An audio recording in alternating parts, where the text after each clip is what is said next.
The late afternoon sun casts a warm glow over the small town of Lexington, a place where the echoes of history still reverberate in the present. Before we get into the story, comment below where in the world you are watching from today, and if you like this story, don't forget to subscribe. Sarah Thompson, a 32-year-old schoolteacher, walks out of the local grocery store, humming softly to herself. Her arms are full of bags, and she's thinking about the quiet evening ahead. Rare luxury in a life often filled with the demands of work and friendships. As she steps out onto the sidewalk, Sarah notices two teenagers standing by the street corner. They are black, around 17 years old, Jasmine and Jamal. The twins are struggling with a few heavy bags, their postures tense as if they're trying to avoid drawing attention. Their clothes are worn, but clean, and their faces carry the unmistakable look of quiet weariness. Sarah hesitates for a moment, sensing the unease in the air. She's lived in Lexington for years and knows that the town, though outwardly peaceful, has a deep undercurrent of tension when it comes to race. Despite this, she approaches the twins with a friendly smile. "Sarah, hey, looks like you've got your hands full. Can I help you with those?" Jasmine and Jamal glance at each other, their expressions guarded. Jasmine, the more outspoken of the two, shakes her head quickly. "Jasmine, we're fine. Don't worry about it." Sarah smiles again, undeterred by the hesitation. She's aware of how many people in town are wary or downright hostile toward black residents, but she doesn't believe in allowing that fear to shape her actions. She steps closer, her voice calm and warm. "Sarah, I insist. It's no trouble at all." The twins exchange another glance, and after a long pause, Jamal nods slightly, giving in. "Jamal, all right. Thanks, I guess." Sarah takes the bags from their arms, careful not to invade their space. As they walk down the street toward the twins' home, the conversation is awkward. There's an unspoken tension between Sarah and the twins, one that stems from both their discomfort with her charity and her awareness of the strained racial dynamics in the town. "Sarah, you live around here?" Jamal, "Yeah, just down the block." The rest of the walk is quiet. Sarah offers a few more friendly remarks, but they're met with one-word answers or silence. As they near a small, worn-down house, Jasmine speaks up again. "Jasmine, you're one of the good ones, right? You're not like the rest of them?" Sarah stops in her tracks, taken aback.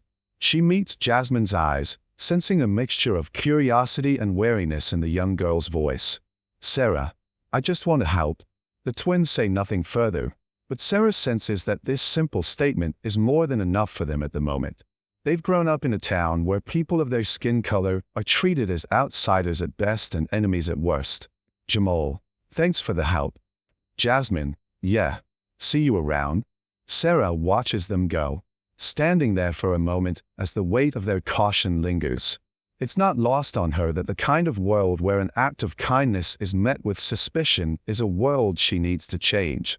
Later that evening, Sarah is sitting in her modest living room, sipping a cup of tea.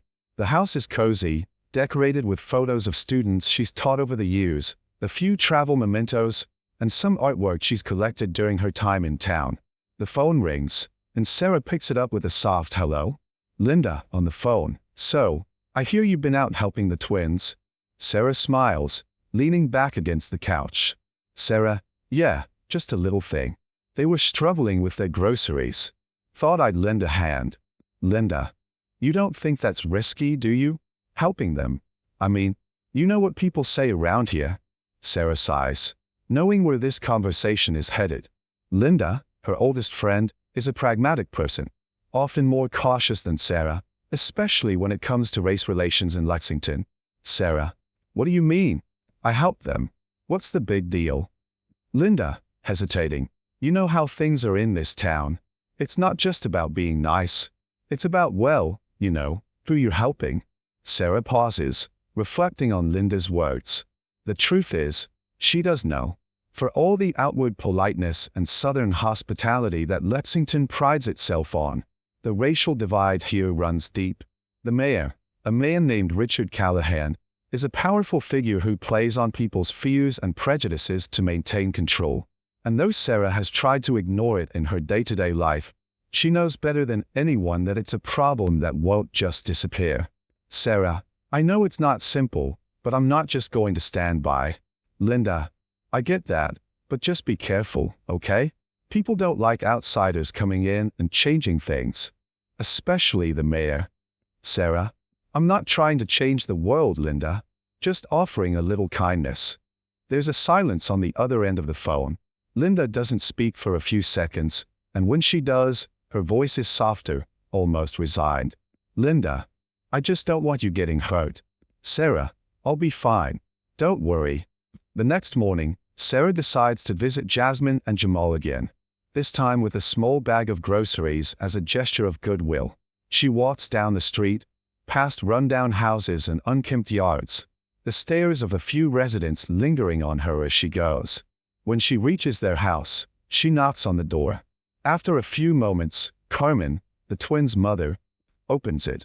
She's a woman in her early 40s, with strong features and a wary gaze that immediately assesses Sarah. Sarah, smiling, "Hi, I brought some groceries for you. Just a little something." Carmen's expression remains neutral, though there's a flicker of surprise in her eyes. She looks at the bag for a moment, then back at Sarah. "Carmen, you didn't have to do that." "Sarah, I wanted to. I know it's not much, but I thought it might help." There's a long pause as Carmen takes the bag. She's clearly grateful, but also cautious. Sarah senses the hesitation in her, the years of experience that have made Carmen wary of outsiders offering help. "Carmen, we're fine. We don't need charity." "Sarah, I'm not trying to give charity, just trying to make things a little easier." Carmen studies her for a moment longer, as if measuring her sincerity. "Carmen, we don't trust easy, Miss Thompson. Not around here." Sarah nods, understanding. She knows the history of Lexington, knows that for Carmen and her children, any kindness from a white woman could feel like an exception, not the rule. "Sarah, I understand. But if you need anything at all, I'm here." After a moment, Carmen closes the door gently, and Sarah watches her walk back toward the kitchen, taking the groceries with her. Sarah stands outside, feeling the weight of the moment, but also a growing sense of resolve. She's not going to back down.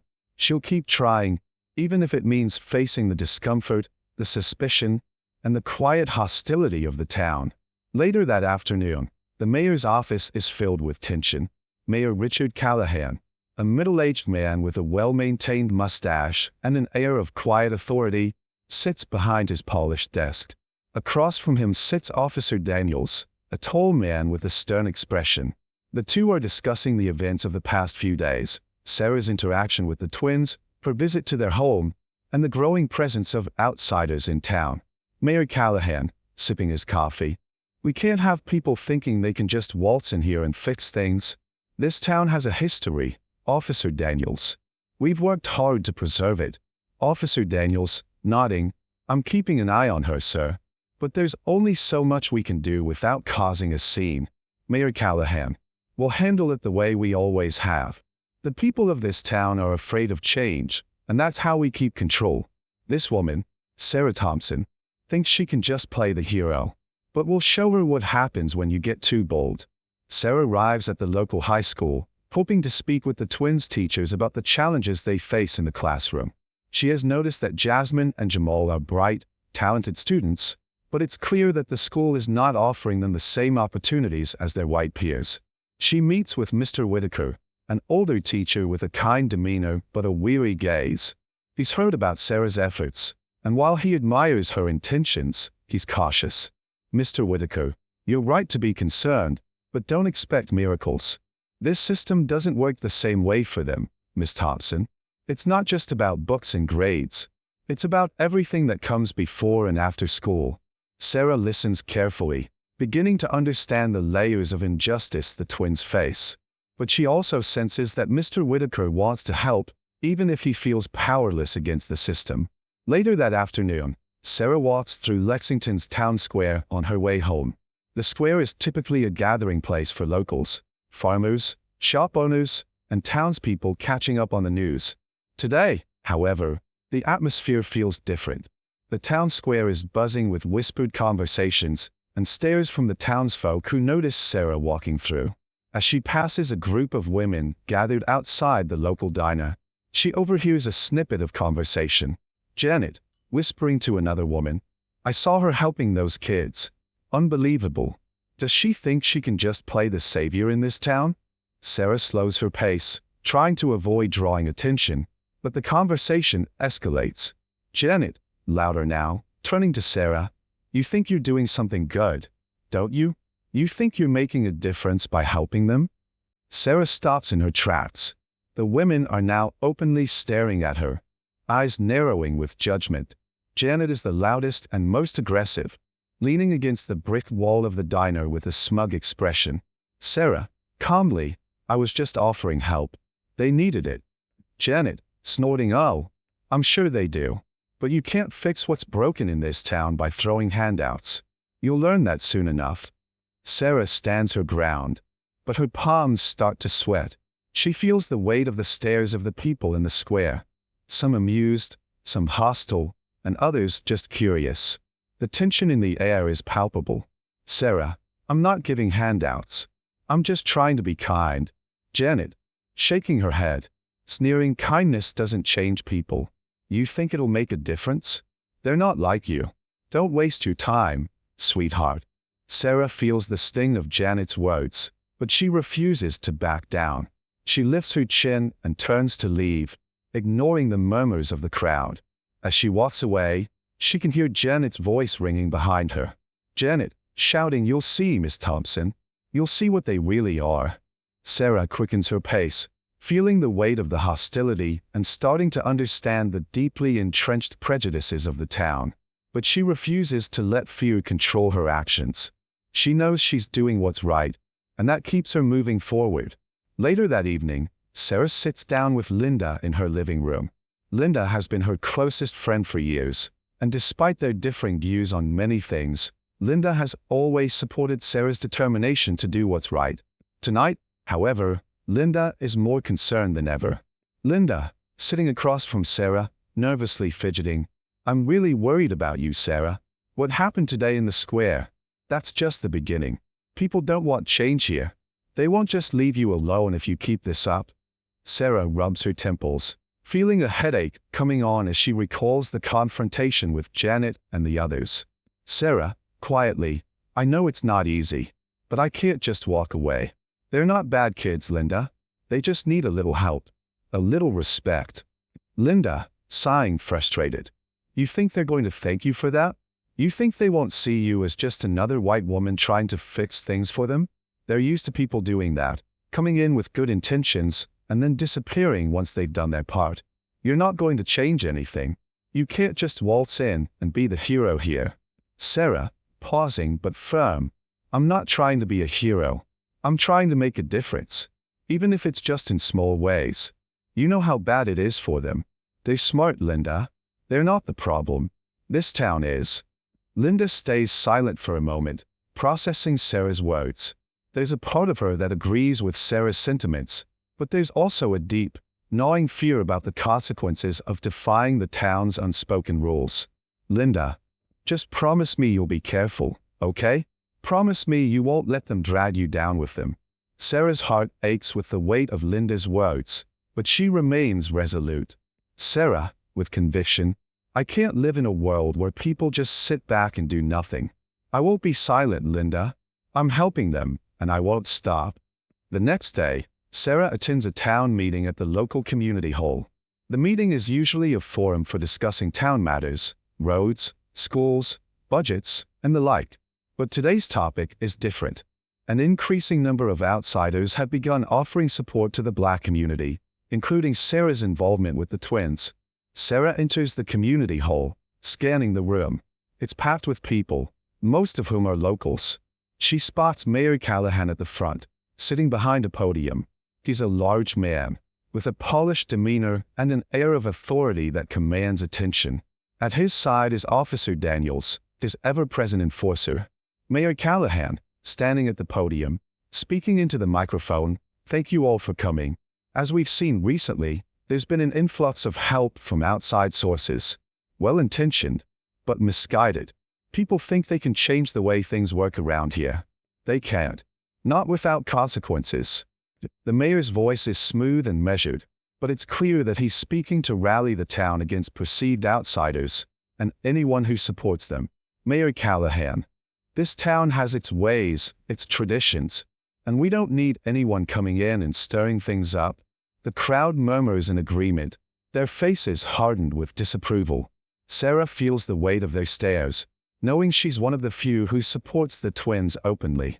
As the mayor continues, Sarah feels her own anger rising. Mayor Callahan. We all know what's best for this town.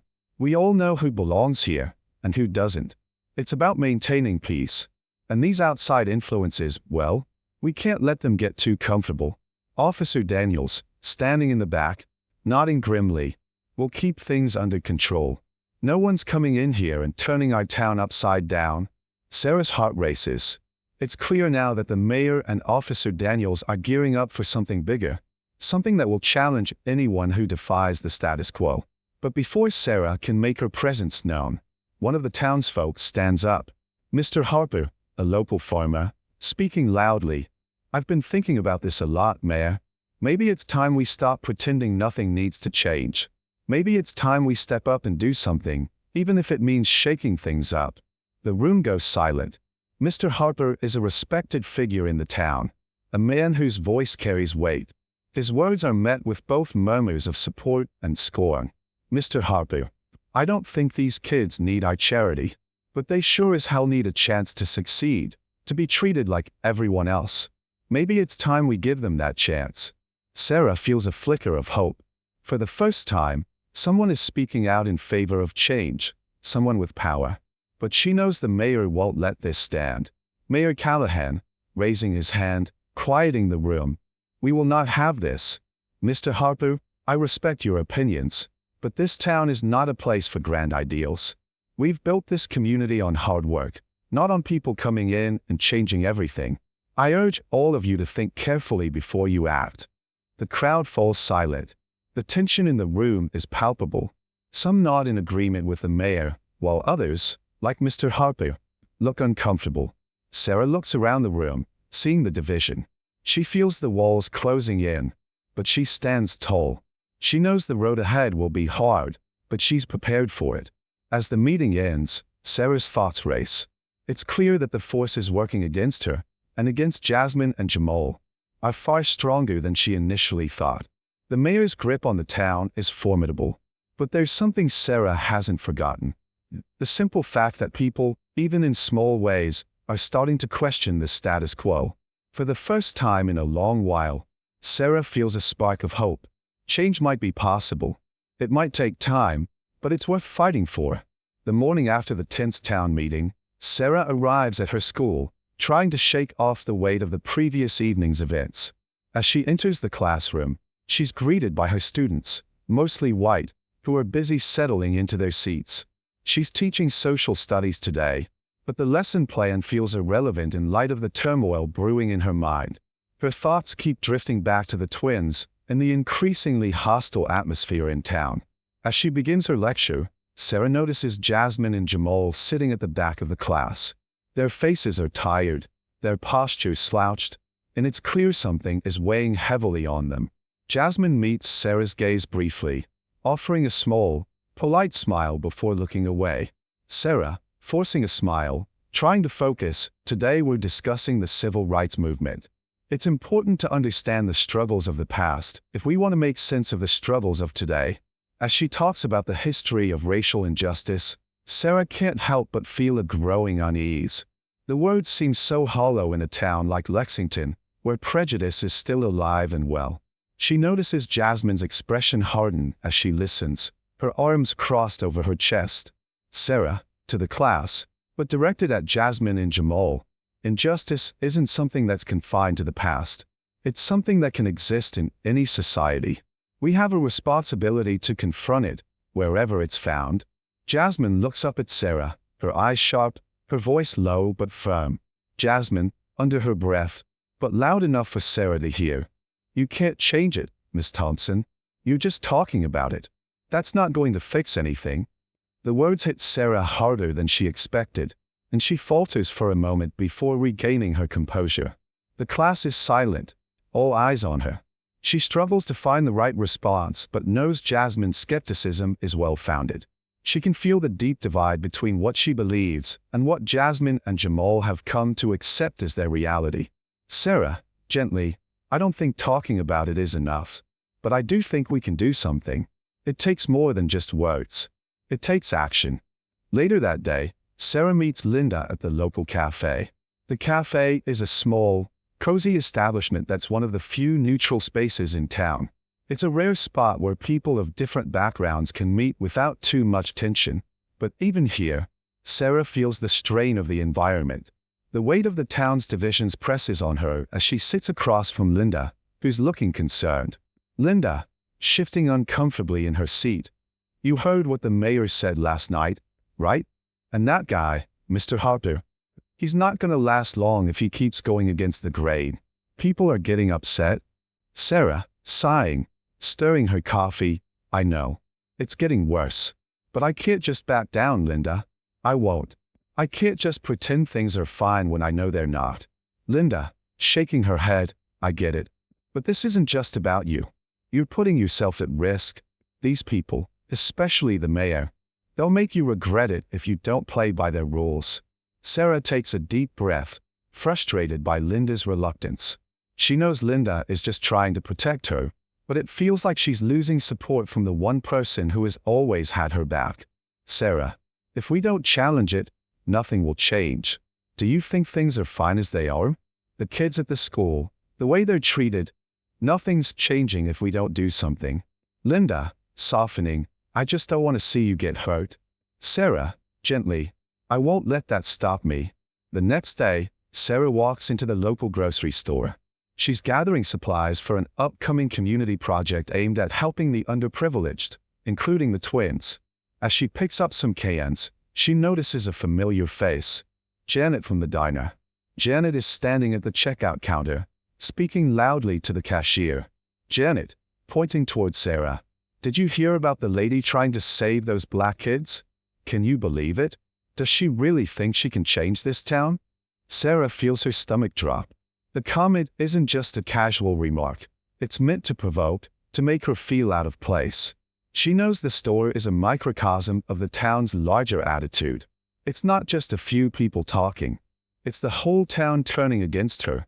Sarah, forcing a smile, approaching the counter, Good morning, Janet. Janet, sneering morning, Miss Thompson. Hope you're not spending all your time with those kids. You know what happens to people who get too involved in things they shouldn't. Sarah, calmly, I'm just trying to help, but I suppose that's something you wouldn't understand. Janet's eyes flash with anger, but she doesn't respond. Instead, she turns away, muttering under her breath as Sarah finishes checking out. Sarah leaves the store, feeling more isolated than ever. Her resolve is still strong, but the weight of the town's animosity is starting to settle in. Later that evening, there's a knock on Sarah's door. She opens it to find Jasmine standing on her porch, her arms crossed over her chest. She's holding a small envelope in her hand. Jasmine, awkwardly, Miss Thompson, I need to talk to you. It's about the stuff you've been doing, helping us. Sarah steps aside, motioning for Jasmine to come in. She can sense the tension in the air, unsure of what this conversation will bring. Sarah, gently, come on in. What's on your mind? Jasmine enters, but she doesn't sit down. She stands by the door, her body language defensive. She holds out the envelope to Sarah, who takes it with a confused look. Sarah, what's this? Jasmine, hesitating, it's a letter. From someone in town. They don't want you helping us anymore. They're threatening you if you keep it up. Sarah rips open the envelope, revealing a single sheet of paper with a chilling message. Stay out of things that don't concern you. Keep your distance from the twins and their family, or you'll regret it. Sarah reads it twice, her hand trembling as she puts the letter down. For a moment, she's frozen, unsure how to respond. Sarah, softly, this is serious. Jasmine, looking at the floor, I didn't want you to get hurt, but I know you won't stop. That's why I'm giving this to you. I'm just saying, you need to be careful. People around here don't take kindly to someone trying to change things. Sarah nods, understanding the gravity of the situation. Jasmine's warning carries the weight of reality. Despite the threat, Sarah isn't ready to back down. Sarah, looking Jasmine in the eye, "Thank you for telling me. I won't stop. I'm going to keep helping you." Jasmine looks conflicted, torn between the protective instinct she has for her family and the fear of what might happen if Sarah continues her involvement. Jasmine, quietly, "Just be careful, Miss Thompson. People like us, we don't get chances. You're different." Sarah, with determination, "Maybe it's time things started changing." The next morning, Sarah is summoned to the mayor's office. She arrives at the old courthouse, her steps heavy with apprehension. Mayor Callahan sits behind his desk, looking as composed as ever, while Officer Daniel stands nearby, his expression stone cold. Mayor Callahan, with a measured tone, "Miss Thompson, I trust you've seen the letter. We don't take kindly to outsiders stirring up trouble in our town. It's not just about you, but about what you're bringing with you. You're putting this whole community at risk." Sarah, facing him directly, "I'm not here to cause trouble, Mayor. I'm here to help. You know what's happening to those kids. You know they don't have the same opportunities." Mayor Callahan, leaning forward, his tone cold. "You think you can just walk in and fix things? You're a fool. Keep pushing, and you'll see how much trouble you're really causing. We don't need your help, and we certainly don't need your interference in matters that don't concern you." Sarah stands firm, her resolve unwavering. She doesn't want to back down, but she feels the weight of the threat. Sarah, defiant, "I won't stop. I won't back down." The mayor's smile is cold, his eyes narrowed in warning. "Mayor Callahan, then you'll regret it. Mark my words." The day after her tense meeting with Mayor Callahan, Sarah sits in her classroom, exhausted. Her nerves are frayed, the threats hanging over her like a cloud. She knows the risk of helping Jasmine and Jamal is escalating, but she refuses to back down. As she arranges papers on her desk, a knock on the door breaks her focus. Sarah, glancing up, "Come in." The door opens to reveal Mr. Harper, the local farmer who had spoken up at the town meeting. He steps inside, looking around the classroom nervously before closing the door behind him. His face is drawn, his expression serious. "Mr. Harper, you're Miss Thompson, right?" "Sarah?" Sarah, standing, a little surprised, "Yes, that's me." "Mr. Harper, right?" Mr. Harper, nodding, "We need to talk. I think you're in deeper than you realize." Sarah's heart skips a beat. She doesn't know whether to be suspicious or relieved that someone is finally reaching out to her, someone who might be on her side. "Sarah, what do you mean?" Mr. Harper lowers his voice, glancing over his shoulder as though ensuring no one else is listening. "Mr. Harper, seriously, I know things are heating up, and I know what the mayor said. I also know that you're doing the right thing, but you're not going to win this alone. If you keep going like this, it won't just be you in danger, it'll be the kids too."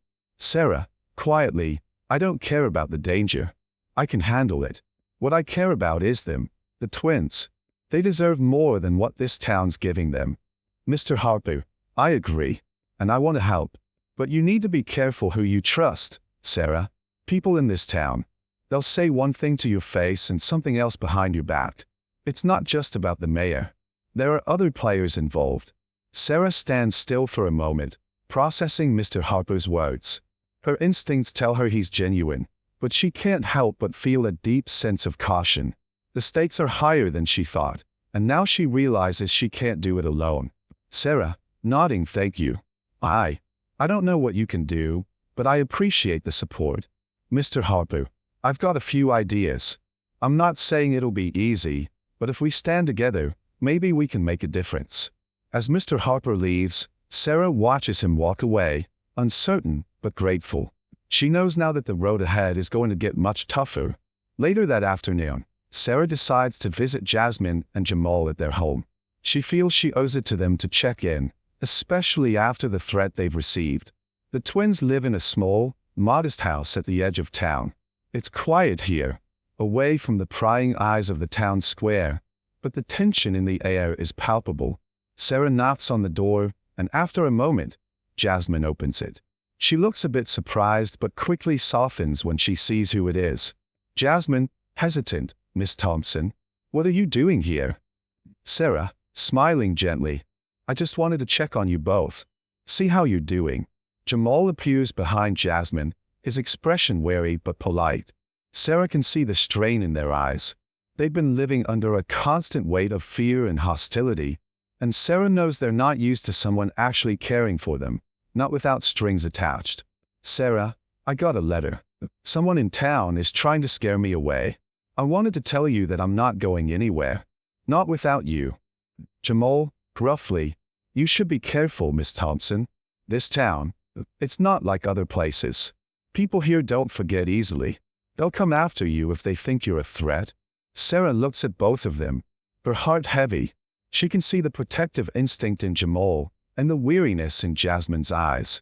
They've learned to distrust everyone, even people trying to help, but they're not giving up yet. Sarah, softly, I know. I'm scared too, but I won't stop. You deserve better than this town gives you. You deserve the same chances everyone else gets. Jasmine's face softens, a flicker of gratitude in her eyes. But she says nothing, unsure whether to accept Sarah's words or push them away. Jasmine, you should go. It's not safe to be out here for too long. Sarah, nodding, understanding, I'll be back. I promise. As Sarah leaves, she feels the weight of their distrust, but also a quiet determination from both Jasmine and Jamal. They may not fully trust her, but they know she's not giving up. That night, Sarah receives another unexpected visit, this time from Officer Daniels. He's standing at her door when she answers, his uniform sharp and his expression unreadable. Officer Daniels, flatly, Miss Thompson, we need to talk. Sarah, guarded, stepping aside to let him in. About what? Officer Daniels, about your interference in town matters. The mayor's concerned about how you're handling things with those kids. People around here don't appreciate outsiders meddling with things they don't understand. You've been warned. Sarah stands still, her heartbeat quickening as she realizes how serious the situation is becoming. Sarah, defiantly, I'm not doing anything wrong. I'm just trying to help. And if the people here don't like that, then maybe they need to change. Officer Daniels steps closer, his voice lowering, taking on an edge. Officer Daniels, coldly, you don't get it, do you? You think this is some kind of noble cause, some fight for justice? You're not going to change anything by playing hero. You're making yourself a target, and you'll drag those kids down with you if you're not careful. Sarah stands firm, her face hardening in response. Sarah, eyes narrowing, you're not going to scare me into stopping. I'm doing what's right. Officer Daniels, smiling darkly. We'll see how long that lasts. People like you, they don't last long around here when they start thinking they can change the world. With that, Officer Daniels turns and leaves, but his presence lingers in the air. Sarah feels the weight of his threat, but her resolve strengthens. She knows she's fighting for something bigger than herself now. A few days later, Sarah attends a PTA meeting, hoping to connect with other parents and find allies in her cause. But when she arrives, she's met with cold stares and whispered conversations. The atmosphere in the room is tense, and Sarah feels like an outsider. As the meeting progresses, one of the parents, Mrs. Lowry, speaks up. Mrs. Lowry, loudly, I've been hearing a lot of rumors about Miss Thompson's involvement with the twins, and frankly, I don't think it's appropriate. This town has a reputation, and we can't just let anyone waltz in and change things. We can't let our kids be influenced by outsiders who don't know what they're talking about. The room is silent as everyone turns to Sarah, the weight of the judgment hanging heavily in the air.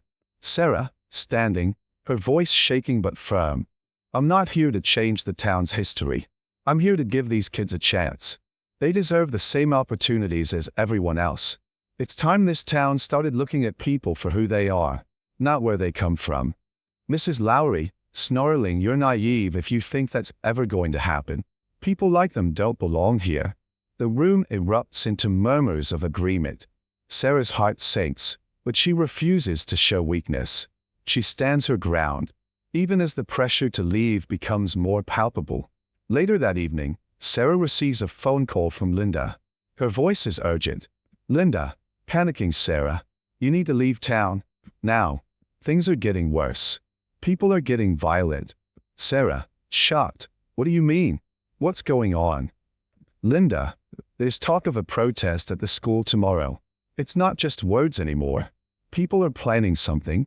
Sarah, her voice rising, what? No, I'm not leaving.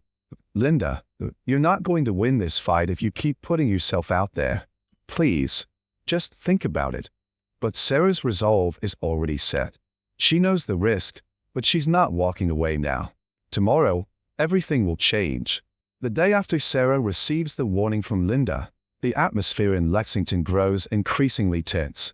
Whispers travel through the streets, and Sarah feels the weight of her decision more than ever. At school, she walks into the building early, her heart racing with uncertainty. She's heard that there will be a protest today, but she doesn't know how large it will be or how far things will escalate. As Sarah enters the hallway, she notices that some of the teachers are already gathered in hushed conversation. The principal, Mr. Gibson, looks particularly frazzled. Mr. Gibson, noticing Sarah, "Good morning, Miss Thompson. You're here early. I just want to remind you to be careful today. There are tensions in the air. Some people have made it clear they're not happy about what's been going on." Sarah, nodding, quietly, "I understand. But I'm not backing down, Mr. Gibson." Mr. Gibson doesn't respond, his expression troubled. The protest, organized by a group of parents and some of the town's more influential citizens, is scheduled to begin at 11 a.m. Sarah can already hear the muttered complaints and accusations from her colleagues, who seem to be siding with the protesters. She can sense their unease, but there's also something else, fear. As the bell rings and students file into class, Sarah sees Jamal and Jasmine among them, their expressions closed off. The tension between them and the rest of the students is palpable, but Jasmine, in particular, looks like she's bracing herself for something. Jasmine, softly, to Sarah as she passes by, "You need to leave before it gets ugly." Sarah, pausing, her voice resolute, "I'm not going anywhere." Jasmine nods, her face tight, and walks away. Sarah feels the sting of fear in Jasmine's voice, but she also knows that leaving would send the wrong message, not just to the twins, but to the entire community. As the clock strikes 11, Sarah walks out of the school building and into the growing chaos. Dozens of people have gathered at the front steps of the school, holding signs with inflammatory slogans, "Keep Lexington White," "No Outsiders," and "Protect Our Kids from Infiltrators." At the center of the group stands a fiery woman, Laura Crane, who's known for her extreme views on race and integration. She's shouting into a megaphone, rallying the crowd against Sarah's perceived interference in the town's business. Laura Crane, yelling into the megaphone, "We will not stand by and let this town be destroyed by outsiders who think they can impose their way of life on us. This is our town, and we will protect our children from the likes of her." The crowd erupts in cheers and chants. Sarah feels her pulse quicken, but she stands her ground. She doesn't flinch when they turn their hostile glares toward her. Sarah, to herself under her breath, "I won't back down." As Sarah steps forward, she's greeted with shouts, angry gestures, and the occasional thrown object. A few teachers step out to join the protest, but Sarah notices the teachers who haven't joined are watching in silence, unwilling to get involved. Jasmine and Jamal are positioned near the back of the crowd, and Sarah sees the fear in their eyes. They're trapped, caught in the crossfire of a town that refuses to let them thrive. Jamal, quietly to Jasmine, as Sarah approaches, "We shouldn't be here. It's too dangerous." Jasmine, looking at Sarah, speaking softly, "She's doing the right thing, but she can't do it alone." Sarah walks toward the front of the protest, her resolve hardening with every step. She's not just standing for Jasmine and Jamal anymore. She's standing for what's right. The crowd goes silent as Sarah addresses them. Sarah, loudly, trying to keep her voice steady, "This town doesn't belong to any one group of people. It belongs to all of us. And if you want to protect our children, then you should start by treating every child the same, no matter their color, their background, or where they come from." There's a moment of silence. Some of the protesters look uneasy, But Laura Crane quickly steps forward, her face twisted in fury. Laura Crane, shouting, "You think you can just waltz in and change everything? You don't belong here. Go back to where you came from." The crowd erupts in jeers and boos. Sarah's heart races, but she stands firm. She knows the power of words, but in this moment, the threat of violence looms large. Suddenly, she hears a voice from behind. Jamal, shouting over the crowd, "You don't get to do this to us. We're not your project." Sarah turns to see Jamal stepping forward, his face a mask of fury and pain. Jasmine stands by his side, looking defiant, even though her eyes are filled with a mixture of fear and anger. Jasmine, to Sarah, "We don't need saving. We need to be left alone." Sarah looks at them, her heart breaking, but she understands now. They're not rejecting her. They're rejecting the idea that their lives are someone else's cause to fix. They want respect, not charity. Sarah, softly, to herself, "I'm not trying to save you. I'm trying to stand with you."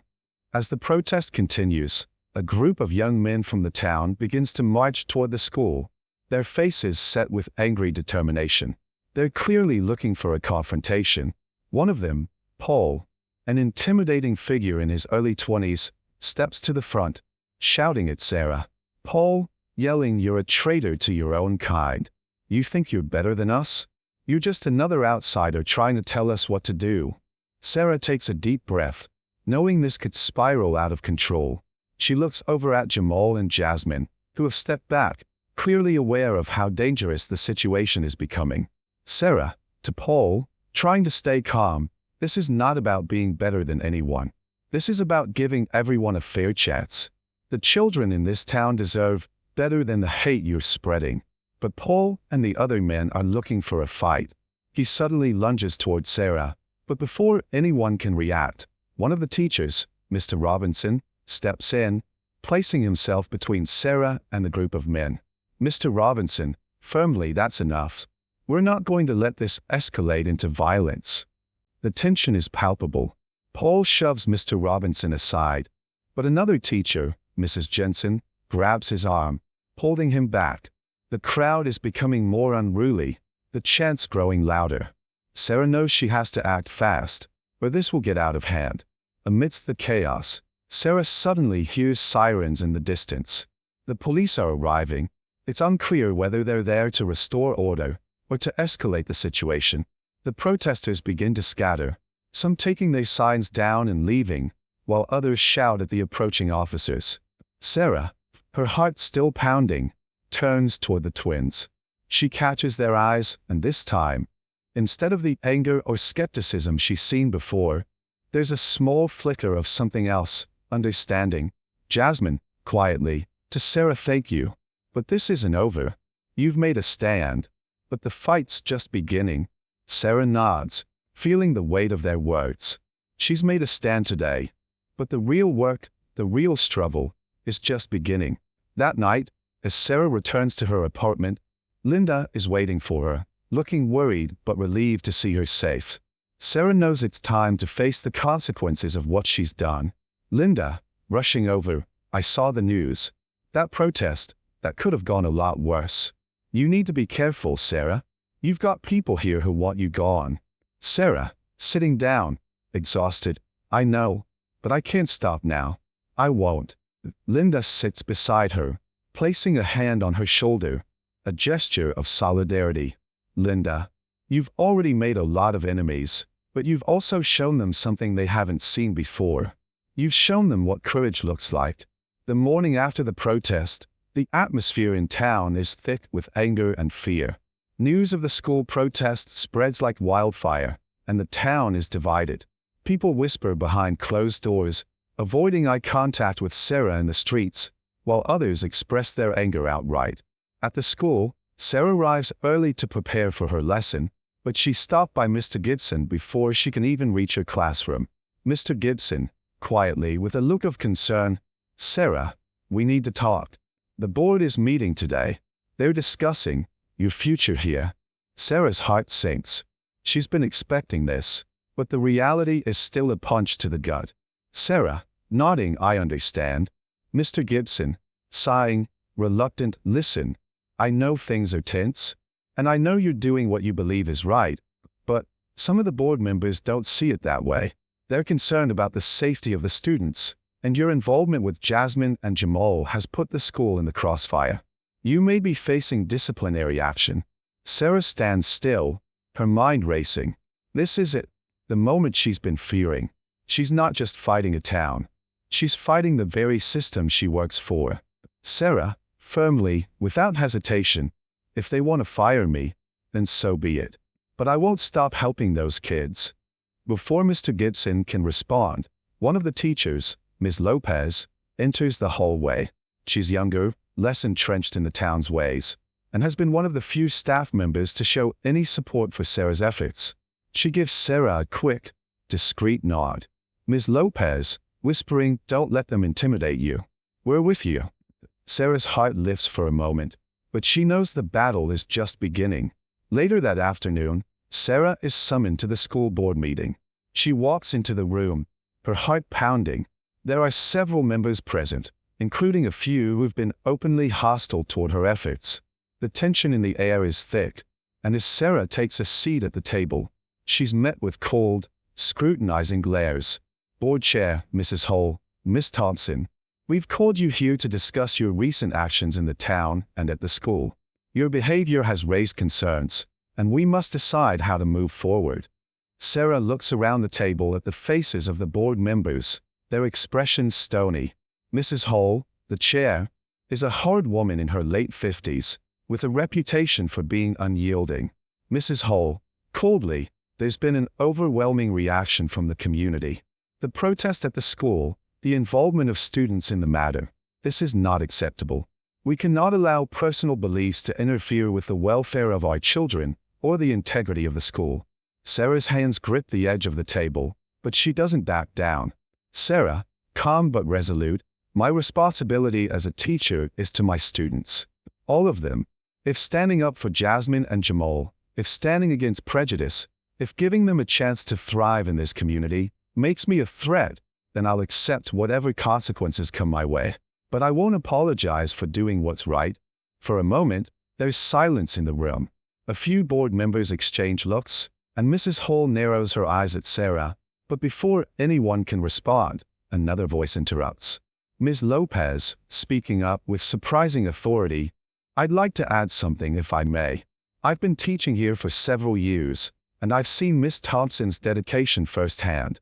She's been nothing but professional in the classroom, and her concern for all of her students, regardless of their background, is clear. What's happening here isn't just about her. It's about whether we, as educators, are willing to stand up for what's right, or if we'll let fear and hatred dictate our actions." Sarah glances at Ms. Lopez, gratitude and surprise flashing across her face. Ms. Lopez's words give her a small spark of hope, but she knows it's not enough to change the minds of the majority. Mrs. Hull stands, signaling the end of the discussion. "Mrs. Hull, sternly, we will deliberate on this matter and notify you of our decision in due course. You're dismissed." As Sarah leaves the room, she feels the weight of uncertainty pressing down on her shoulders. She's fought for this, but she can't predict which way the board will lean. That afternoon, Sarah decides to check on Jasmine and Jamal. They've been absent from school for a few days, likely out of fear or exhaustion from the protest and the town's hostility.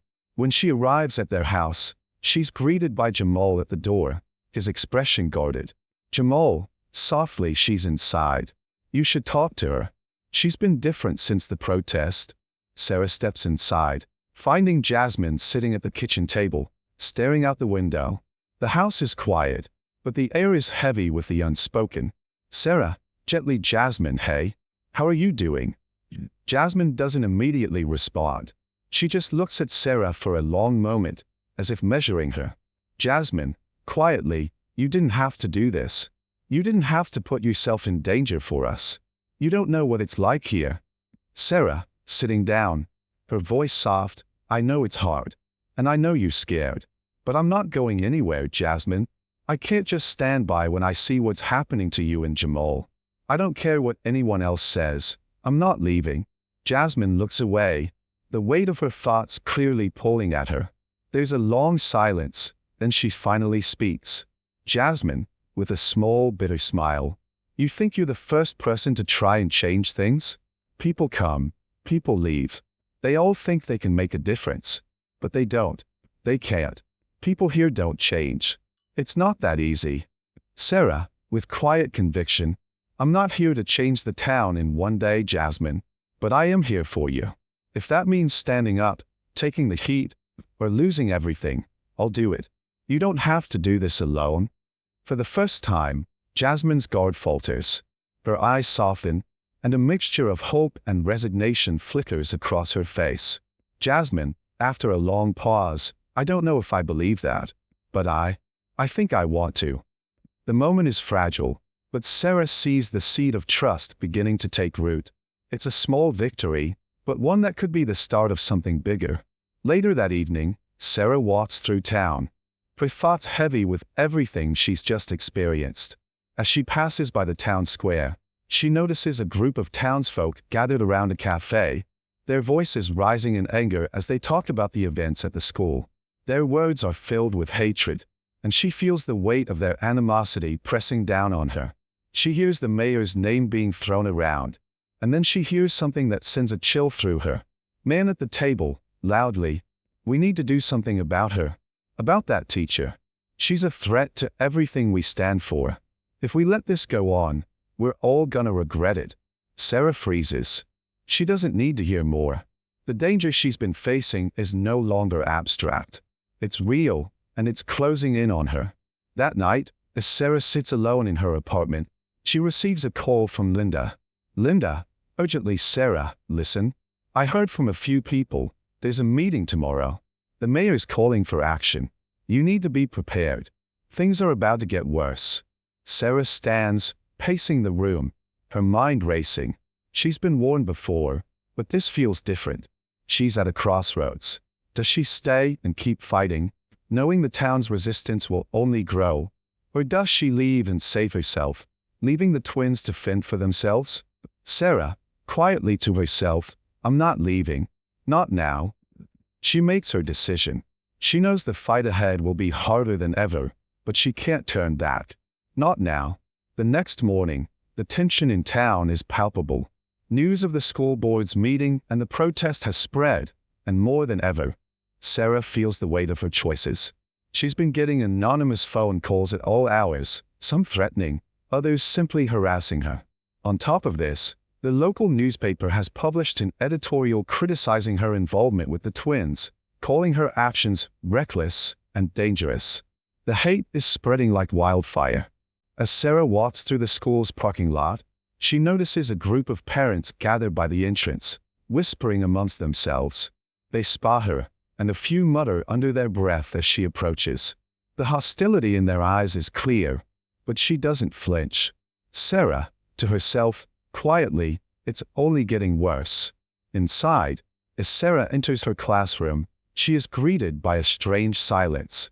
The students seem to be whispering more than usual, their eyes darting between each other and then at her. Only Jamal and Jasmine seem unaffected, although both are visibly weary. Sarah, to the class, let's get started, everyone. But the usual rhythm of the lesson is gone. She tries to teach, but the distraction is constant.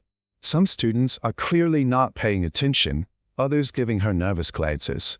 Sarah's frustration is mounting, but she tries to keep her cool. At the end of the lesson, as the bell rings, Jamal and Jasmine linger behind, clearly uncomfortable with the situation. Jamal, quietly, avoiding eye contact, you're risking too much, Miss Thompson. They're not going to stop. Jasmine, softly, people here aren't going to change. You should have seen them at the protest. They don't care about us. Sarah looks at both of them, her heart aching. She knows they're right, but she can't give up. Sarah, with quiet resolve, I'm not backing down, and I won't stop fighting for you both. That evening, Sarah is at home preparing for the next town council meeting. Linda, who has been in touch with some of the more moderate voices in the town, calls with a new update. Linda, on the phone, Sarah, I don't know how to say this, but the mayor is calling for a special meeting tomorrow night. It's not just a town hall. It's a full, closed-door session with a few key people. They're planning something big, and it doesn't look good for you. Sarah feels her pulse quicken. Sarah, anxiously, what do you mean? What's going to happen? Linda, hesitantly, they're talking about taking things to the next level. I've heard they're trying to get you out of the town completely. They're planning on using the protest to paint you as a radical influence. There's talk of getting you fired from the school, and even getting you out of town. They want you gone, Sarah. The realization hits hard. This is no longer about the school. It's no longer just about standing up for Jamal and Jasmine. It's about her survival in the town. Sarah, determined, I can't leave. I won't. Linda, softly, be careful, okay? I don't want to lose you. Sarah can feel Linda's concern through the phone, but she knows she can't back down now. The next night, Sarah attends the town council meeting, her heart heavy with the knowledge that everything she's fought for may crumble tonight. As she enters the meeting hall, she immediately notices the tension. The room is filled with angry faces, many of them from the protest, and there's a clear air of hostility toward her. The mayor, a tall, well-groomed man in his late 50s, stands at the podium. His eyes narrow when he sees Sarah enter. Mayor Davis, with a thin smile, Miss Thompson, we were wondering when you'd join us. Sarah takes her seat, not flinching at his tone. The room quiets, and the mayor begins his speech, casting Sarah as a dangerous influence in the town, accusing her of fostering division among the students, and creating unnecessary conflict with her stance on the integration of the twins. Mayor Davis, with deliberate calmness, this town has a long-standing tradition, a tradition of unity and harmony, and Miss Thompson, with her radical ideas, has threatened that unity. We cannot allow our children to be used as pawns in someone else's agenda. Sarah's hands are clenched in her lap, but her voice remains steady as she stands. Sarah, firmly, what's really at stake here is the future of our children. I am not here to divide. I am here to make sure that every child in this town has the same opportunity to succeed, regardless of the color of their skin or their background. The room erupts in boos and jeers. Sarah feels the hostility in every shout, but she doesn't back down. Sarah, continuing louder now, if you think I'm the one causing division, then you need to ask yourselves why. Why are you so afraid of change? Why are you so willing to stand in the way of progress? The mayor slams his hand on the podium. Mayor Davis, shouting over her, enough. We will not be lectured by someone who thinks she knows better than all of us. A few of the protesters start chanting in unison, their voices drowning Sarah out. Go home, go home, go home. Just as the situation threatens to escalate further, Linda stands up in the back of the room, her face determined. Linda, shouting to the crowd, you want to talk about change? Then listen to the people who are here to help you change. Sarah isn't the enemy. You are the ones who are keeping this town in the dark ages. This is about doing what's right for all of us. Linda's voice rings out, and for a brief moment, the room quiets. But the moment passes quickly, and the angry shouts resume. The meeting is getting out of control. As Sarah prepares to leave the council meeting, a group of people approach her, mostly angry parents and locals who had been part of the protest earlier. One man, Paul, the same man who had confronted her at the school protest, steps forward, his eyes wild with anger. Paul, shouting at Sarah, you think you're better than us, huh? You think you can come into our town and tell us what to do? You're a traitor, and we'll make sure you never set foot in here again. Before Sarah can respond, Paul shoves her backward. Sarah stumbles, but is caught by Linda, who steps in between her and the crowd. Linda, protectively, that's enough. You don't get to do this. A few of the other protesters shout, shoving and pushing. The scene quickly becomes chaotic, and Sarah feels a surge of fear. But she holds her ground, trying to stay calm. Sarah, loudly, to the crowd, I won't leave. You can shout at me, threaten me, but I will not leave. This town belongs to all of us. At that moment, 2 police officers enter, signaling for calm. The crowd dissipates, but the tension remains, and Sarah is left standing, shaken but resolute. The next day, Sarah finds an unexpected ally, Mr. Robinson, one of the teachers who had been silent until now. He approaches her in the teacher's lounge, his face stern but determined. "Mr. Robinson," quietly, "you're not alone in this, Sarah. I should have said something sooner. But you're right. The town needs to change, and if you're going to fight for it, then so am I. You have my support, no matter what happens." Sarah feels a wave of relief wash over her. It's not much, but it's something. She's not entirely alone. That night, as Sarah reflects on everything that's happened, she makes a decision. The town may be turning against her. The school may be on the verge of firing her. And the threat of violence hangs over her head. But she won't back down.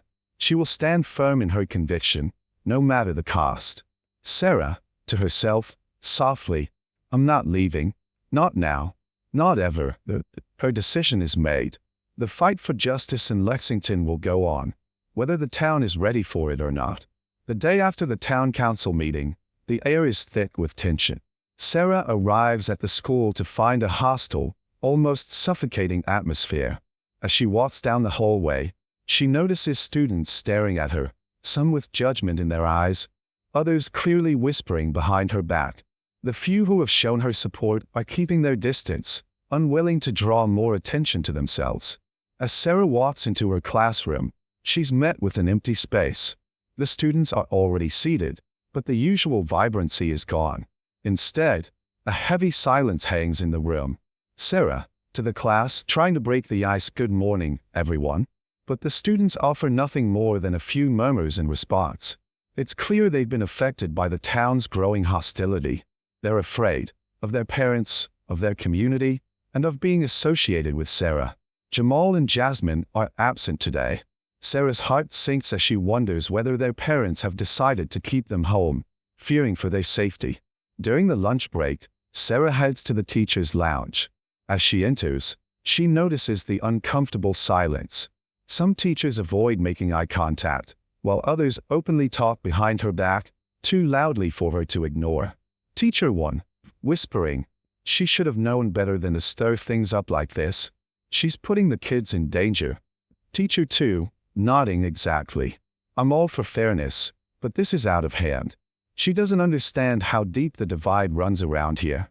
Sarah takes a deep breath, trying to stay calm, but it's clear she's isolated, not just from the town, but from her colleagues as well. Every day she walks in, she faces the unspoken tension, the quiet hostility from those she once considered allies. As Sarah tries to hold it together, Mr. Gibson enters the lounge. He's an older teacher, kind but cautious, and he has always been a little wary of the controversy surrounding her actions. He looks at Sarah, his face tight with concern. "Mr. Gibson," softly, "Sarah, I need to talk to you." They step out into the hallway, away from prying eyes. "Mr. Gibson," gently, but seriously, "the board has made a decision. They're recommending your dismissal. You're officially on administrative leave until further notice. There's too much unrest in the town, too many threats against the school. They've given you a choice: resign, or they'll make it official." Sarah stands frozen, the weight of the words pressing down on her chest. Sarah, voice shaking, "Resign? For doing what's right? For standing up for two kids who had no one else?" Mr. Gibson, sighing, regretful, "I'm not saying I agree with it, but this is bigger than just you and the twins. The whole town's turned against you. The board says they can't risk it anymore." The crushing reality of the situation sinks in. She's been fighting for so long, but now it feels like the weight of the town is finally breaking her. For a moment, she wonders if it's all worth it. But then she thinks of Jasmine and Jamal. What will happen to them if she walks away? Sarah, resolutely, "I won't resign. I'll fight them every step of the way." That evening, as Sarah reflects on her options, Linda calls again. The urgency in her voice is evident. "Linda," on the phone, breathless, "Sarah, we need to talk. The mayor has called another town meeting for tomorrow. He's rallying the town against you. And I'm afraid this time they might do more than just shout." Sarah, nervously, "What do you mean? What else can they do?" Linda, pausing, then quietly, "They're threatening to escalate. There's talk of burning crosses at your house, vandalizing your property, intimidating you into leaving." They'll stop at nothing to make sure you back down. Sarah's blood runs cold. She's felt the pressure mounting, but hearing it spelled out in such stark terms makes it real. The community is closing in on her. Sarah, shaky, I didn't expect this. I didn't think it could get this far. Linda, firmly, you knew the risks, Sarah, but you've made a difference already. You're not just fighting for yourself anymore. You're fighting for Jamal and Jasmine, and for every child who's afraid to speak up. Sarah, after a pause, voice steadying, I can't back down. Not now. Not after everything. The next morning, to Sarah's surprise, Jamal and Jasmine walk into class, looking weary but determined. They take their usual seats, but neither speaks. Sarah feels a surge of gratitude and pride, knowing they've decided to come back. After the class, Sarah approaches them cautiously, her heart racing. Sarah, softly, to the twins, I'm glad you're back. Are you both okay? Jamal, hesitating, we're not sure. Things at home, it's getting harder. But we wanted to be here, with you. You didn't give up on us. Jasmine nods, her expression still guarded, but resolute. Jasmine, whispering, I don't know how this will end, but I can't let them win, Miss Thompson. Sarah smiles, a rare moment of peace amidst the storm. Sarah, softly, but fiercely, you don't have to fight alone. Later that afternoon, Sarah is preparing for the next round of the battle. The meeting that night could be the end of everything, or it could be the start of a new chapter in her fight for justice. But this time, she's not going alone. Sarah and Linda gather with a small group of like-minded townsfolk in a quiet corner of the school gym. They're putting together a rally, preparing to stand together and speak out against the town's growing hostility. Linda, with her calm but fiery energy, leads the group. Linda, to the group, determined, this is it. We're going to show the town that we're not afraid. We're going to stand up and make sure our voices are heard. Sarah stands in the back, watching the group with a feeling of solidarity. People who were once silent are now coming together, ready to make a stand. It feels like a small victory, but it's a victory nonetheless. The evening of the town meeting arrives, and the tension is unbearable. The gym is packed, and the air is thick with hostility. But Sarah steps up to the podium anyway, feeling the weight of the room pressing down on her. The mayor stands at the front, ready to give his speech, and the room quiets as he begins. Mayor Davis, with a condescending tone, as we all know, Miss Thompson has stirred up controversy in our town. She's chosen to side with people who don't belong here, who threaten the very fabric of our community. Sarah stands, unwavering, her gaze fixed on the mayor as she steps to the microphone. The room goes silent.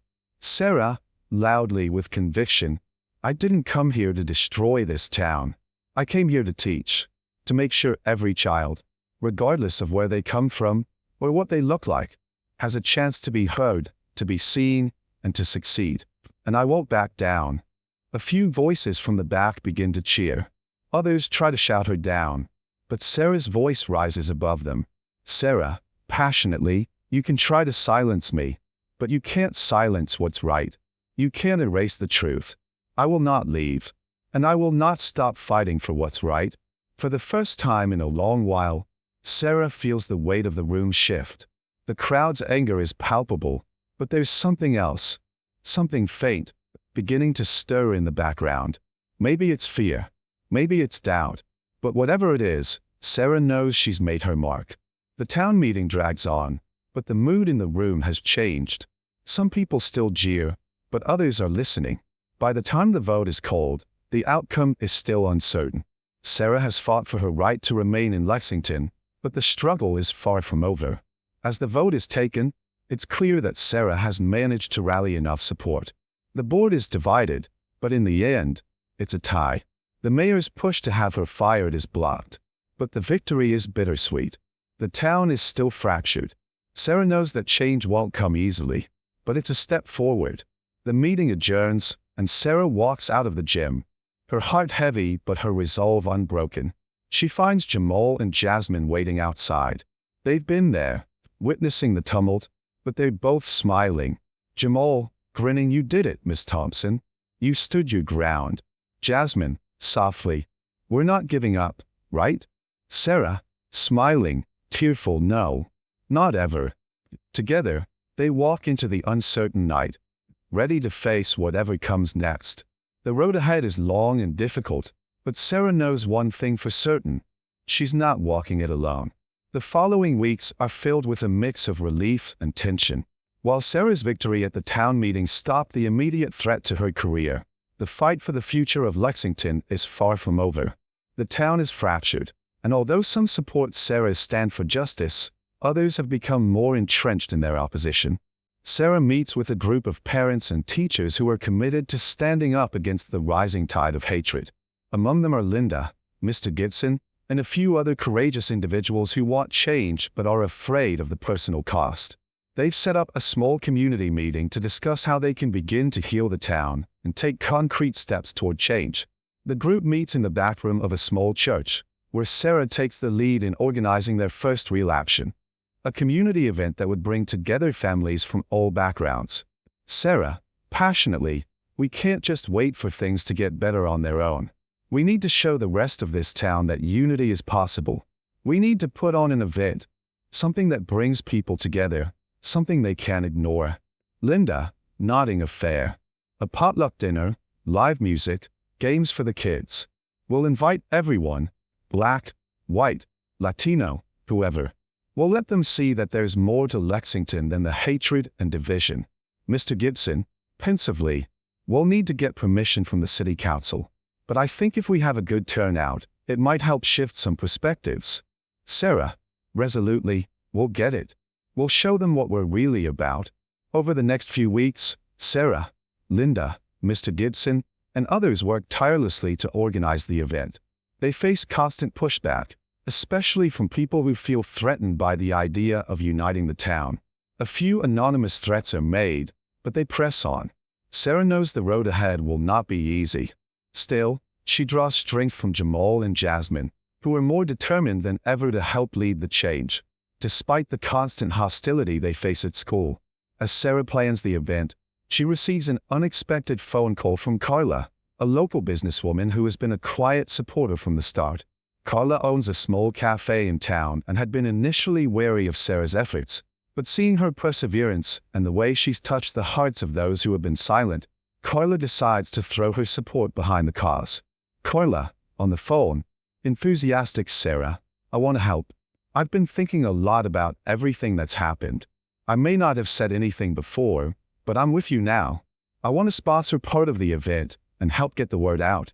Sarah, surprised and touched, Carla, you don't have to do this, but if you're in, I'm so grateful. Carla, laughing softly, I've been wrong. We've all been wrong. But if we don't start working together now, what kind of town are we going to leave behind? I'll tell everyone at my cafe. You'll have all the support you need. Carla's willingness to publicly back Sarah and to provide financial support for the event becomes a turning point. Her involvement helps convince others who were initially hesitant, and slowly, more and more businesses and families agree to get involved. By the time the event arrives, there is a growing sense of hope, even in the face of the opposition. The day of the community fair arrives, and the atmosphere is a mixture of nervous excitement and quiet anticipation. Sarah stands in front of the school, looking at the setup. Tents are being erected, tables are being laid out with food, and a small stage has been set up for performances. There's a moment of calm before the storm, and Sarah can't help but feel the weight of the event resting on her shoulders. She takes a deep breath, looking over the crowd that's starting to gather. At first, the turnout is modest. Families who had already supported Sarah, along with a few curious faces, show up. But slowly, more and more people trickle in, some tentative and unsure, others ready to embrace the idea of unity. Jamal, grinning as he sets up a game booth. This is going to be big, Miss Thompson. You'll see. Jasmine, helping with the food stand. Yeah, people can't ignore it when they see us all together. It's going to change things. Sarah smiles, watching them work. Their optimism is contagious, and for a moment, she dares to believe it might just work. As the event officially kicks off, the crowd grows larger, and despite the whispers and occasional glances from the more hesitant individuals, there's a palpable shift in the air.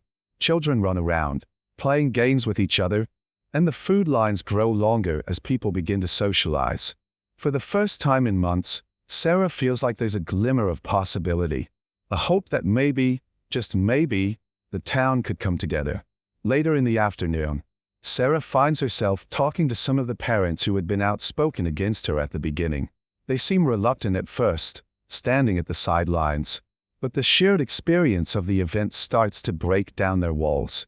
Slowly, they begin to engage, their initial hostility replaced by tentative curiosity. One father, Thomas, who had been particularly vocal in his opposition, approaches her. Thomas, quietly, with a hint of shame, "You know, I didn't think you were doing the right thing. I didn't think our town was ready for it. But I've been watching the way these kids interact.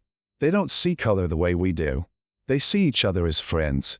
Sarah, softly, "It's not just the kids, Thomas. It's us. We have to be willing to see each other. Really see each other. For who we are." Thomas, after a long pause, "Maybe we do. Maybe I was wrong." For Sarah, it's a small but powerful victory. It's not just a change of heart. It's a glimpse of the town she's always dreamed of. A place where unity is possible, where people are willing to listen and change. Just as the event reaches its peak, and Sarah begins to think that maybe things could truly change, she receives a message that sends a cold shiver down her spine. A group of protesters, led by the mayor, has arrived outside the event, carrying signs that read, "Keep Lexington pure," and "No room for outsiders." The peaceful event is suddenly overshadowed by their presence. The loud chants and aggressive taunts begin to spread through the crowd. Sarah's heart drops, but she stands firm. The children at the fair look confused, some frightened, but Jamal and Jasmine, among others, step forward to confront the protesters. Jamal, shouting toward the protesters, "You can't stop us. We're here to stay." Jasmine, fiercely, "This is our town too. You don't get to tell us who belongs here." The confrontation could escalate quickly, but this time, there's no immediate violence. Linda steps up beside Sarah, taking her hand and offering a reassuring squeeze. Linda, calmly, to Sarah, "Don't let them win. We've already started the change." And then, to Sarah's surprise, more people from the community, parents, teachers, even some of the local business owners, begin to stand with her. They form a united front, standing between the protesters and the children. In that moment, Sarah realizes that despite the loud opposition, real change has begun. The battle is far from over, but this moment, this stand, shows that things are shifting. There's a new energy in Lexington, a recognition that their town cannot move forward unless it learns to embrace everyone, regardless of their skin color, background, or beliefs. The next morning, the protesters are gone, and the town begins to pick up the pieces from the event. There's a sense of something important having taken place, a breaking point for the town, where the cracks in the old ways of thinking began to show. Sarah looks out over the town, feeling a quiet sense of resolve. There's still much to be done, but she can see a future where Lexington is not divided by fear and hatred, but united by the very diversity that once tore it apart. Sarah, to herself, as the sun rises over the town, "It's just the beginning, but it's a beginning worth fighting for."